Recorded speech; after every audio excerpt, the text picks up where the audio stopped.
ভূতের ঠিকানা। ঘটনাটি গল্প হলেও সত্যি। বন্ধুরা, ভূতের দুনিয়া চ্যানেলে শুরু হতে চলেছে এই প্রথমবার একটা সুপার সিরিজ, মায়াজালের ভূত।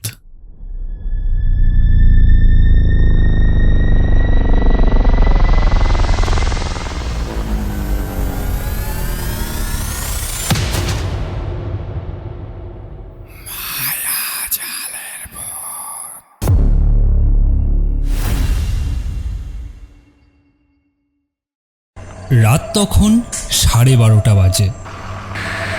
বনগাঁ দীনবন্ধু কলেজের বাস শিলিগুড়ি থেকে ভ্রমণ করে বাড়ি ফিরছিল। বাসটা জঙ্গলের মধ্য দিয়ে যাচ্ছিল। শিলিগুড়িতে সারাদিন ঘোরার ফলে ওরা খুবই ক্লান্ত হয়ে ঘুমিয়ে পড়েছিল। দরজার পাশে সুজিত স্যার ও পার্থ স্যার নাক ডেকে ঘুমোচ্ছিল। লক্ষণ কাকা অর্ধনিদ্রায় বাস চালাচ্ছিল। পাশের সিটে গোপাল কাকা বসেছিল। ঠিক সেই সময় বাসের সামনে দিয়ে এক পাল গরু রাস্তা পার হচ্ছিল। লক্ষণ কাকা সঙ্গে সঙ্গে কষে ব্রেক মারল। কিছুক্ষণ পর রাস্তা খালি হয়ে গেলে বাসটা আবার চলতে শুরু করল। কিছু সময় পর পার্থ স্যারের পেছনের সিটে বসা সুকান্তর ঘুম ভেঙে গেল। সুকান্তর বয়স 21 বছর। পড়াশোনায় খুব মেধা ছিল, কিন্তু সবসময় একা একা থাকতো। না কারোর সঙ্গে বন্ধুত্ব ছিল, না কারোর সঙ্গে তেমন একটা কথা বলতো। স্যার স্যার টয়লেটে যাব, খুব জোর পেয়েছে, গাড়িটা একটু থামাবেন? একটু অপেক্ষা করো, জঙ্গলের রাস্তাটা শেষ হয়ে গেলে আমাকে ডেকে দিও, আমি বাসটা থামিয়ে দেব। স্যার আবার চোখ বন্ধ করে ঘুমিয়ে পড়লেন। সুকান্ত জানালা দিয়ে বাইরেটা দেখতে লাগলো, কখন জঙ্গলটা শেষ হয়। কিছু সময় পরে যখন জঙ্গলের রাস্তাটা শেষ হয়, তখন সুকান্ত আবার পার্থ স্যারকে ডাকতে লাগলো। স্যার স্যার বাসটা থামান, জঙ্গল তো শেষ হয়ে গেছে, খুব জোর পেয়েছে, আর বুঝতে পারছি না। এই লক্ষণ, বাসটা থামাও তো। এই যারা যারা টয়লেটে যেতে চাও তারা এক্ষুনি নেমে যাও, এরপর বাস সোজা কলকাতা গিয়ে থামবে, এর আগে নয়। স্যারের কথা শুনে পিছনের সিটে বসা রাহুলের ঘুম ভেঙে গেল। পার্থ স্যার সবার প্রথমে একটি টর্চ নিয়ে বাস থেকে বেরিয়ে আসলেন। ওনার পেছন পেছন সুকান্ত ও রাহুল নামল, আর ওরা দুজন আলাদা আলাদা ঝোপের পেছনে টয়লেট করতে লাগলো। রাহুল সবার প্রথমে টয়লেট করে বেরিয়ে আসলো, কিন্তু সুকান্ত তখনও বেরিয়ে আসেনি। হঠাৎ সুকান্ত ঝোপের পেছন থেকে জোরে চিৎকার করে উঠল। ওর আওয়াজ শুনে পার্থ স্যার আর রাহুল ঝোপের দিকে এগিয়ে গেল, কিন্তু তখনই সুকান্ত ঝোপ থেকে বাইরে বেরিয়ে আসলো। কি হয়েছে, এরকম চিৎকার করলে কেন? কিছু না স্যার, ওই পায়ে কাটা ফুটে গেছিল। ওদের চেঁচামেচি শুনে ড্রাইভার এবং পিয়ন বাইরে বেরিয়ে আসলো। ওরা সবাই বাসে উঠতেই যাচ্ছিল, ঠিক তখনই একটা বাইক বাসের সামনে এসে দাঁড়ালো।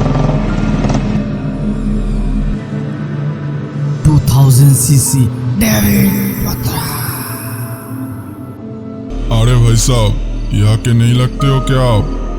क्या आपको पता नहीं कि इस रास्ते पर लोगों को हमेशा चकुआ लगता है? हाँ हाँ पता है, हम बस निकल ही रहे हैं। ওরা সবাই বাসে উঠে পড়ল। স্যার, উনি কি সব বলে গেলেন আপনাকে? বাংলাতে চাকুয়া মানে ভূত। কথায় আছে, যারা রাতে ট্র্যাভেল করতে গিয়ে মারা যায় তাদের আত্মায় মায়াজালের ভূত হয়ে যায়। মায়াজালের ভূত রাতের বেলা যারা ট্র্যাভেল করে, ভূত তাদেরকে নিজের গন্তব্যস্থলে পৌঁছতেই দেয় না। একই রাস্তায় বারবার ঘুরতে থাকে। যতই পালাও বা গাড়ি যতই জোরে চালাও, তুমি সেই একই জায়গায় পৌঁছে যাবে যেখানে ওই মায়াজালের ভূত তোমাকে ধরেছিল, অথবা সেখানেই পৌঁছে যাবে যেখানে ওই মায়াজালের ভূত তোমাকে নিয়ে যেতে চায়। আর যাত্রীরা বারবার ওই একই জায়গায় ঘুরতে থাকে। যাত্রীরা ততক্ষণ ধরে ঘুরতে থাকে যতক্ষণ না সূর্য ওঠে। যখনই সূর্য ওঠে তখনই ওদের শক্তি কম হয়ে যায়।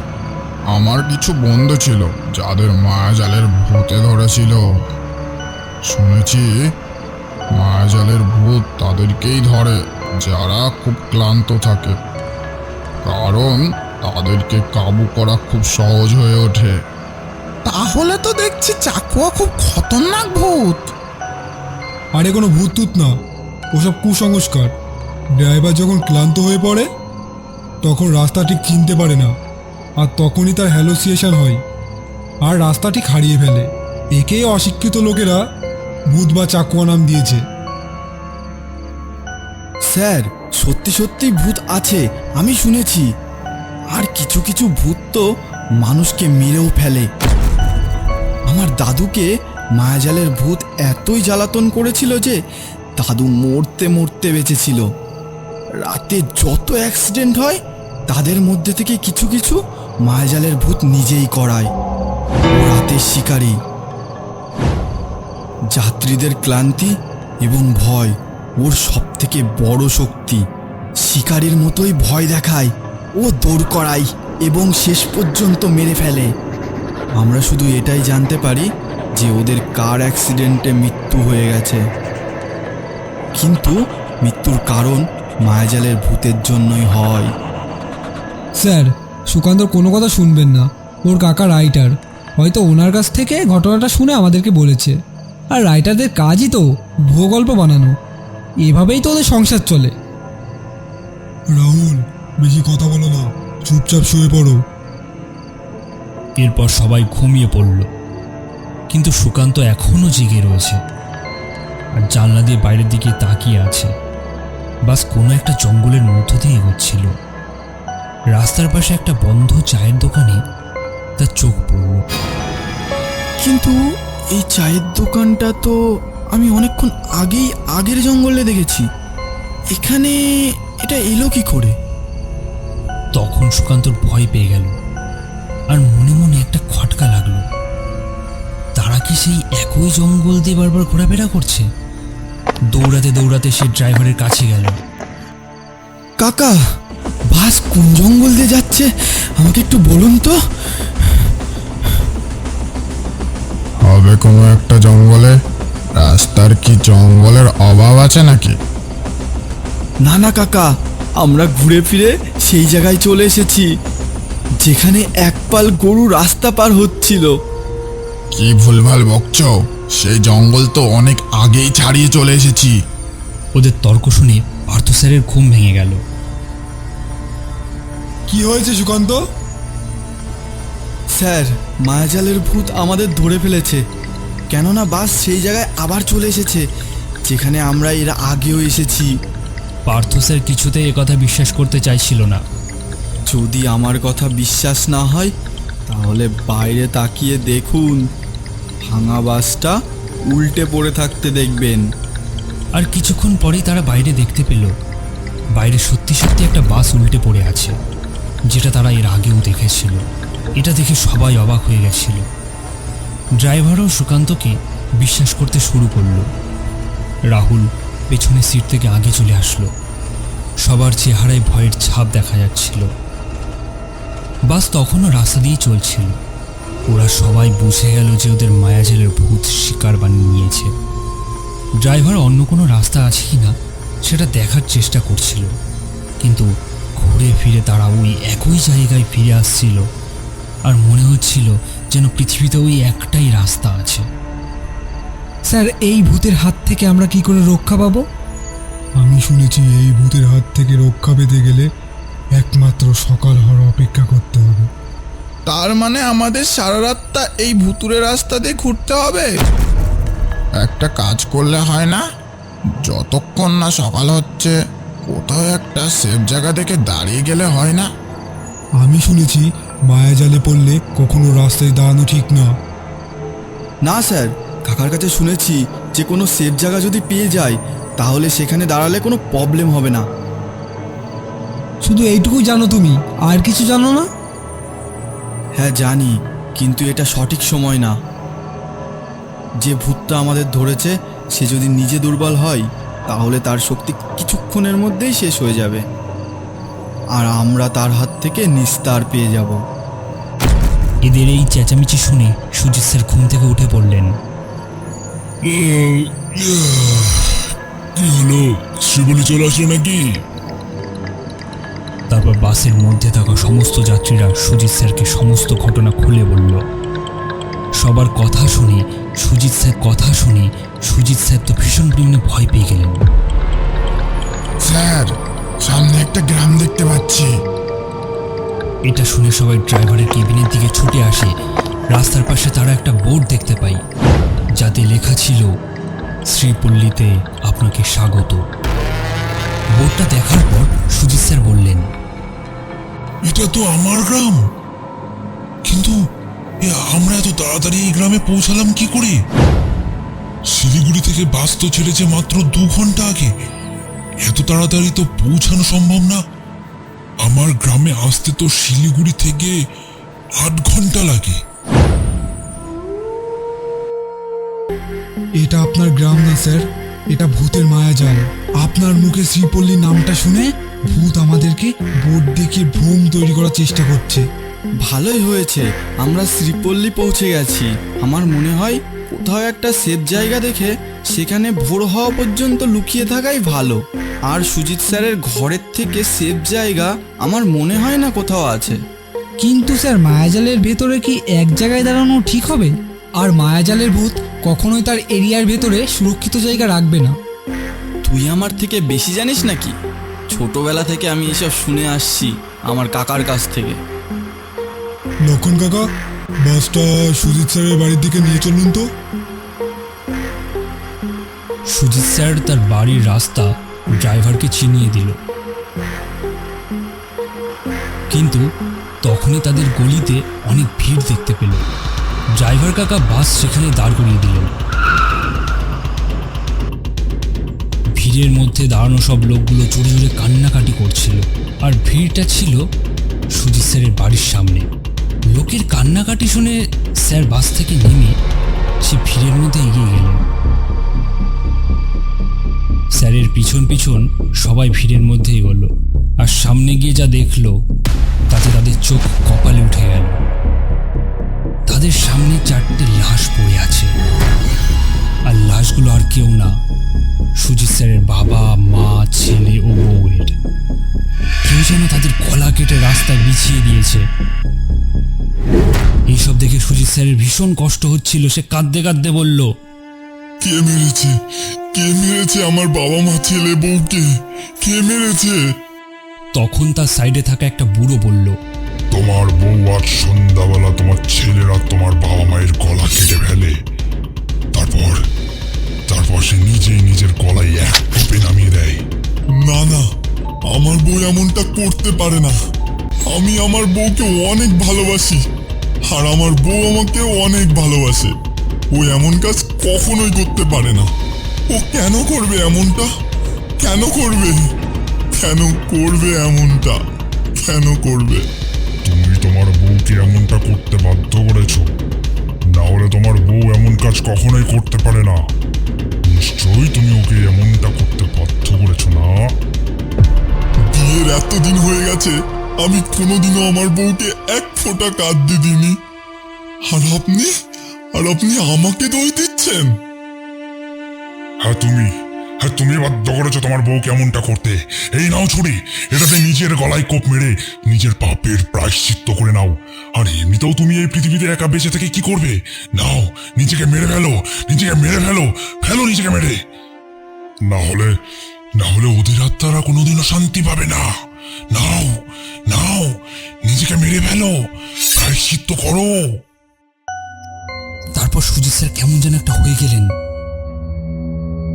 সুজিত স্যারকে ওই বুড়োটা নিজের বশে নিয়ে এসছেন।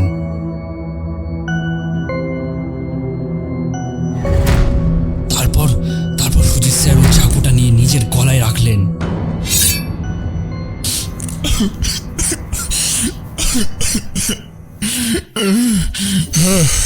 হ্যাঁ, আমি এই পাপের প্রায়শ্চিত্ত করব নিজের জীবন দিয়ে। তখন পাশে দাঁড়িয়ে থাকা ড্রাইভারটা ওনাকে বললেন, স্যার, স্যার আপনি এটা কি করছেন? এইগুলো কিছুই সত্যি না, সবকিছু মায়া। এরা আপনার ছেলে, বৌমা, বাবা না। এমনটা করবেন না। ফেলে দিন, ছুরিটা ফেলে দিন। এই এই এই তুই কোনো কথা বলবি না, না হলে কিন্তু তোকে এই গ্রামের মাঝখানে গলায় দড়িয়ে দিয়ে ঝুলিয়ে দেবো। এটা শুনে ড্রাইভার ভয় পেয়ে সাইডে সরে গেল। আর তখনই স্যার মাটিতে বসে ছুরিটা নিজের গলায় বসালো। স্যার এমনটা করবেন না, এই সব কিছুই মায়া, মায়াই পড়ে এমনটা করবেন না স্যার। স্যার তাও নিজের হুঁশে ফিরছিল না, তাই জন্য পিয়ন স্যারের মুখে কষিয়ে এক চড় মারল। আর তখনই স্যারের হুঁশ ফিরল।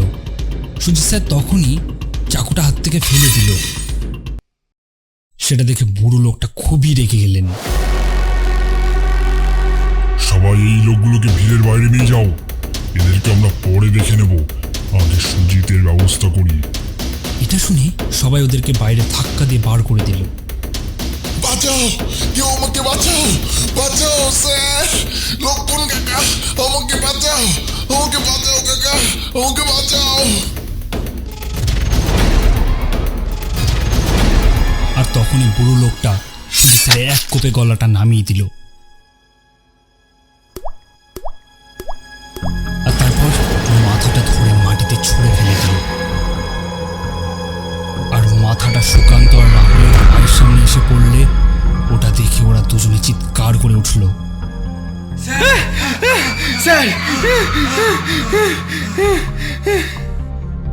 এই এই লোকগুলো সুজিতকে বাঁচানোর চেষ্টা করছিল না? এই এদেরকে ধরে এদেরকেও গলা কেটে দে, এদের একটারও গলা লাগবে না, কট। আর ঠিক তখনই বাসের হর্নের আওয়াজ শুনতে পায় ওরা।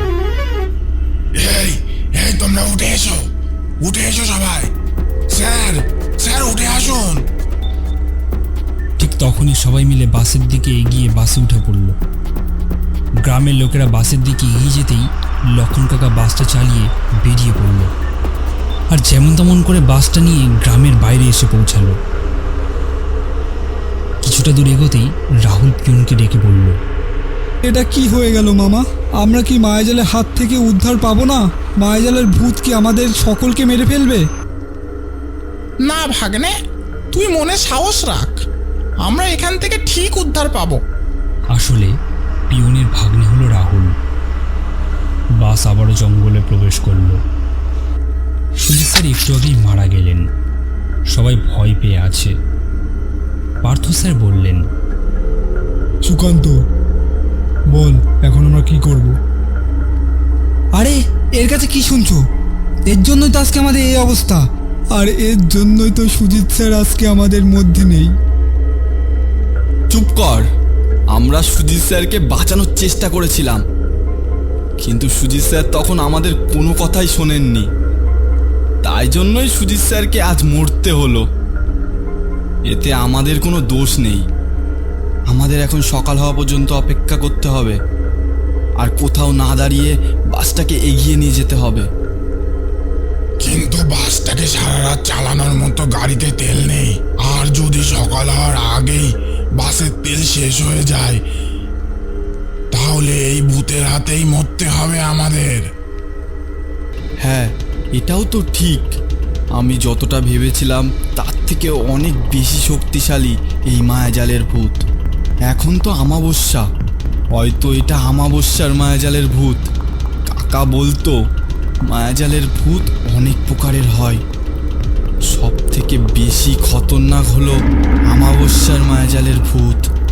শুধুমাত্র আমাবস্যার রাতেই নিজের শিকার খুঁজতে বের হয়। এরা দুটো একটা লোকের শিকার করে না। যখন অনেক বেশি যাত্রী থাকে ঠিক তখনই তাদের উপরে হাবি হয় এই ভূত। সে সবার প্রথমে যাত্রীদের মধ্যে সব থেকে ক্লান্ত হয়ে যাওয়া ব্যক্তিকে খোঁজে আর তাকে ভয় দেখায়। আর যখন সে ভয় পেয়ে মারা যায় তখন তার শরীর কবজা করে নেয়, আর বাকি যাত্রীদের ভেতরে থেকেই নিজেদের মধ্যে ঝামেলা তৈরি করে, আর যাত্রীরা ওই মায়ায় পড়ে একই জায়গা দিয়ে ঘুরতে থাকে।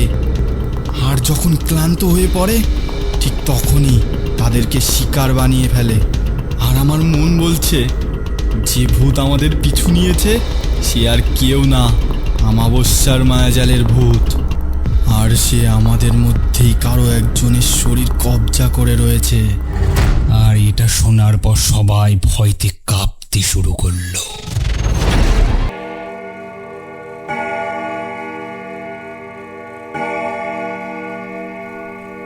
ওসব তো ঠিক আছে, কিন্তু আমরা এই মায়াজালের হাত থেকে বের হবো কি করে? এখন কেবল একটাই উপায় আছে, কিন্তু এতে রক্তপাত হওয়ার সম্ভাবনা আছে। কি সেই উপায়? মায়াজালের ভূত আমাদের কারো না কারো মৃত শরীরের ভিতরে ঢুকে আছে। আগে তাকে খুঁজে বার করতে হবে, তারপর তাকে মেরে ফেলতে হবে, কারণ তার আত্মা মৃত শরীরের উপর বেশিক্ষণ কবজা করতে পারে না। যখনই ওকে মারবো তখনই ও মৃত শরীরকে ছেড়ে দেবে, আর তারপর সে আর কোনো মৃত শরীরের ভিতরে ঢুকতে পারবে না। কারণ মায়াজালের ভূত এক রাতে শুধুমাত্র একটা শরীরই কবজা করতে পারে। আমাদের মধ্যে মায়াজালের ভূত কে হতে পারে? ওই মায়ার ভূত পিছনে শুয়ে থাকা ছেলেদের মধ্যে নেই, কারণ ওরা কেউই হুঁশে নেই। আমাদের 5 জনের মধ্যেই একজনের শরীর কবজা করে রয়েছে। কি, আমরা 5 জনই তো বেঁচে আছি? না, আমাদের মধ্যে একজন প্রথমেই মারা গেছে। ওকে মায়াজালের ভূত মেরে দিয়েছে আর ওর শরীরটাকে কবজা করে নিয়েছে। কবজা করার পরে মৃত শরীর দেখতে একদম জীবন্ত মানুষের মতো লাগে। কিন্তু কে সে? তখন সুকান্ত চুপচাপ হয়ে গেল এবং রাহুলের দিকে তাকালো। বাস তখনও জঙ্গলের রাস্তা দিয়ে চলছিল। ড্রাইভার বাস চালাতে চালাতে পিছনের কথোপকথন শুনছিল, কারণ ও জানতো যদি বাস থামায় তাহলে মায়ার ভূত তাদের সকলকে মেরে ফেলবে। বাসের ভিতর নীরবতা ছেয়ে গেছিল।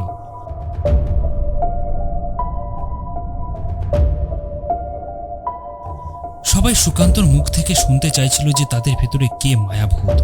আর ঠিক তখনই সুকান্ত বলল, এই রাহুলই মায়াজালের ভূত।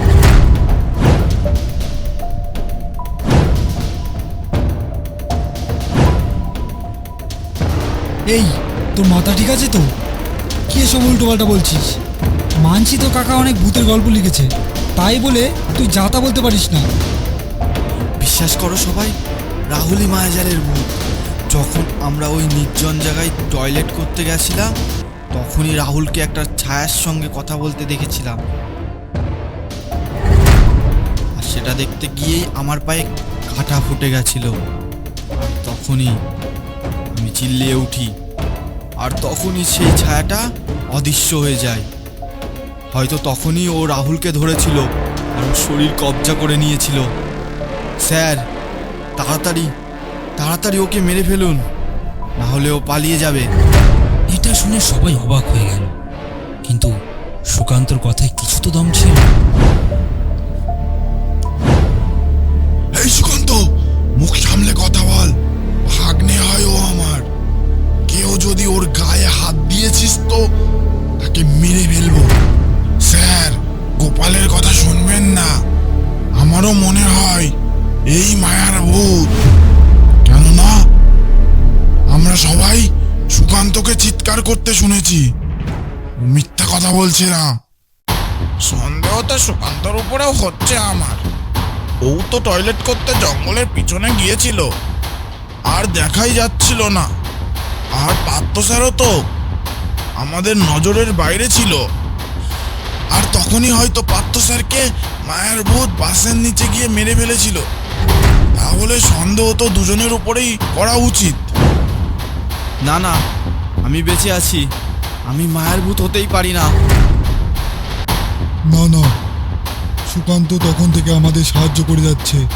ও মায়ার ভূত হতেই পারে না। ও যদি মায়ের ভূত হতো তাহলে আমাদের সাহায্য করতো কেন? আর বাকি থাকলে তুমি, আর তুমি তো ড্রাইভারের পাশে ছিলে। এই জন্যই রাহুলই মায়ের ভূত। আরে স্যার, এই পিয়নের কথা বাদ দিন। আপনি সিটের নিচ থেকে রডটা বার করে রাহুলকে মেরে ফেলুন। পার্থ স্যার সিটের নিচ থেকে রডটা বার করে রাহুলকে যেই মারতে যাবে তখনই রাহুল ওখান থেকে সরে পড়ল। আর ঠিক তখনই পিয়ন পিছন থেকে রডটা ধরে কেড়ে নিল এবং পার্থ স্যারের মাথায় জোরে একটা বাড়ি মারল। আর তখনই পার্থ স্যার ওখানেই মারা গেল। আর তখনই সুকান্ত জোরে চিল্লিয়ে উঠল, লক্ষণ মামা, এরা দুজনে স্যারকে মেরে ফেলেছে। সঙ্গে সঙ্গে ড্রাইভার বাস থামিয়ে দিল। তুমি শোধরাবে না, এই জন্যই প্রথমে তোমাকেই মারতে হবে। তারপর ড্রাইভার রডটা উঁচু করে পিয়নের মাথায় মারতে গেল। আর ঠিক তার আগেই পিয়ন একটা কাচের টুকরো দিয়ে ড্রাইভারের পেটে ঢুকিয়ে দিল। আর তখনই ড্রাইভার চিল্লিয়ে উঠল এবং নিচে পড়ে গেল। ঠিক সেই সময় পিয়ন বাইরে থেকে কিছু একটা জোরে আওয়াজ শুনতে পেল এবং বাস থেকে নেমে বাইরে বেরিয়ে গেল। এই সব কিছুই মায়া। আমরা জঙ্গলে দাঁড়িয়েছিলাম, এই জন্যই আমাদের সঙ্গে এই সব হচ্ছে। সুজিত স্যার আর লক্ষণ কাকা দুজনেই মারা গেল। তাও আমরা এই মায়ার ভূতের হাত থেকে উদ্ধার পেলাম না। এর মানে মায়ার ভূত আমাদের মধ্যেই আছে। আর আমার এখন মনে হচ্ছে মায়ার ভূত আর কেউ না, তোমার মামাই। না না, এটা হতেই পারে না। এটাই সত্যি রাহুল। তুমি দেখলে না কিভাবে পার্থ স্যার আর লক্ষণ মামাকে মেরে ফেললো? উনি তো চাইলেই ওনাদের অজ্ঞান করে দিতে পারত, তা না করে কিভাবে মেরে ফেলে দিল। নিজের মামার ভালোবাসার থেকে বেরিয়ে এসো, ও তোমার মামা না। এটা শোনার পর রাহুল ভাবতে লাগলো, ওই দেখো তোমার মামা উঠে আসছে। তোমার মামা আমাদেরকে মেরে ফেলার আগেই তোমার মামাকে বাসের পিছনে নিয়ে গিয়ে মেরে ফেলো। আমি এখান থেকে বাসটা এগিয়ে নিয়ে যাওয়ার চেষ্টা করছি। তুমি কি বাস চালাতে পারো? আরে আমার মামার ট্রাভেল এজেন্সি, এই জন্যই আমি অনেক আগেই বাস চালানো শিখেছি মামার কাছ থেকে। এটা বলার পর ও বাসের সিটে বাস চালানো শুরু করলো। পিয়ন পিছনে রাহুলের কাছে এগিয়ে গেল। সুকান্ত খুব জোরে ভয়তে ভয়তে বাস চালাতে লাগলো। আর ঠিক তখনই পিয়নের জোরে চিল্লানোর আওয়াজ শুনতে পেল।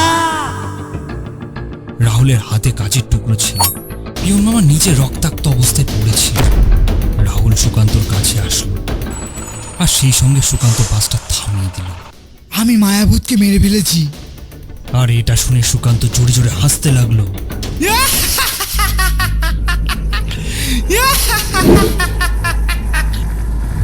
হাসতে হাসতে সুকান্তর চোখ দুটো হঠাৎ লাল হয়ে গেল। কিন্তু মায়া জালের ভূত তো আমি।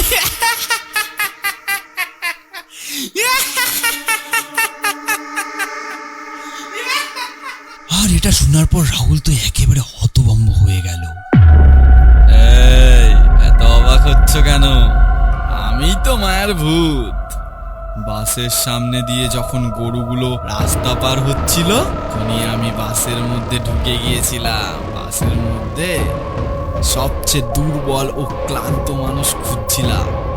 আর তখনই দেখলাম সুকান্ত ক্লান্ত হয়ে ঘুমোচ্ছিল। আমি ওকে জাগালাম এবং আমার আসল রূপ দেখালাম। আর ও আমার আসল রূপ দেখে নিজের বুকে হাত রেখেই মারা গেল। আমি তখনই সুকান্তর শরীর কবজা করে নিই।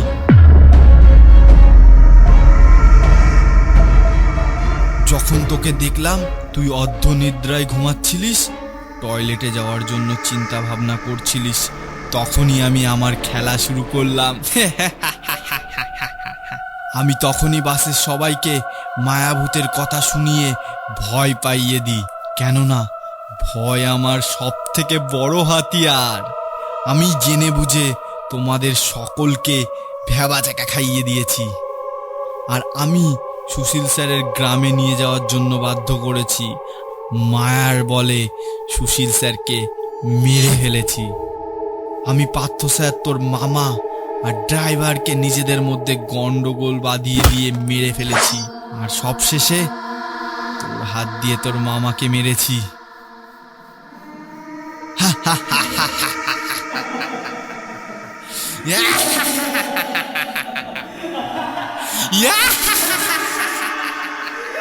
এটাই আমার খেলা, মানে আমার শিকার ছিল।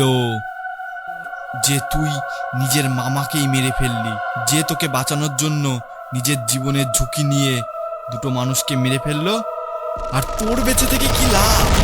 এটা শুনে সুকান্ত চোখে জল চলে আসলো। ও নিজের ভুল বুঝতে পারলো। রাহুল, এসো আর বসো এই ড্রাইভিং সিটে, আর মেরে দাও কোনো একটা গাছে। এটা শুনে রাহুল নিজের চোখের জল মুছছিল আর জোরে জোরে চিৎকার করে উঠল, মামা! মায়াভূত তখনই ঘুরে দাঁড়ালো, আর তখনই পিয়ন লোহার রড দিয়ে মায়াভূতের মাথায় এক জোরে আঘাত করলো, আর মায়াভূতটা তখনই মাটিতে লুটিয়ে পড়ল। তোমার কি মনে হলো তুমি কি একাই খেলতে পারবে? আর আমার তো তখনই সন্দেহ হয়েছিল যখন তুমি পার্থ স্যার এবং লক্ষণ কাকার মৃত্যু দেখে হাসছিলে। তুমি নিজের খুশি লোকাতে পারোনি। তখন আমার মাথায় তোমার ব্যাপারে একটা কথা আসলো। জেনে বুঝে তুমি আমাদের মায়াজালে আটকেছো, আর তোমার জন্য সুজিত স্যার মারা গেছে। তুমি আমার উপর মায়াভূত ভর করার মিথ্যা অপবাদ দিলে, আর আমার মামা পার্থ স্যার এবং লক্ষণ কাকার জীবন নিয়ে নিলে, আর তারপর সব শেষে আমাকে আমার মামার জীবন নিয়ে নিতে বললে। আর তারপর যখন বললে যে তোমার মামা ট্রাভেল এজেন্সিতে আছে, তখন আমার সন্দেহ আরও গভীর হলো। কেননা তোমার মামা তো আমাদের কলেজের বাইরে ফুচকা বিক্রি করে। রাহুল ওর মামার হাত থেকে লোহার রড নিল এবং মায়াভূতকে বলল, এখন তুমি নিশ্চিন্তে তোমার শিকার করার জন্য পরের অমাবস্যার অপেক্ষা করো। তারপর ওই লোহার রডটা দিয়ে মায়াভূতের মাথায় একটা জোরে আঘাত করলো, আর সেই সঙ্গে মায়ার ভূত ওই শরীর থেকে বাসের বাইরে বেরিয়ে এসে জোরে চিৎকার করতে লাগলো এবং ভস্ম হয়ে গেল। তারপরও নিজেই মুক্তি পেয়ে গেল, কারণ এটাই সৃষ্টির নিয়ম যে অমাবস্যার ভূত যদি নিজেই শিকার হয়ে যায় তাহলে সে নিজেই নিজের জীবন থেকে মুক্তি পেয়ে যাবে। এরকম আরও ভিডিও দেখতে আমাদের চ্যানেলটিকে সাবস্ক্রাইব করে নোটিফিকেশন বেলটি প্রেস করে দিন, যাতে নতুন ভিডিও এলে আপনি আগে দেখতে পান। ধন্যবাদ।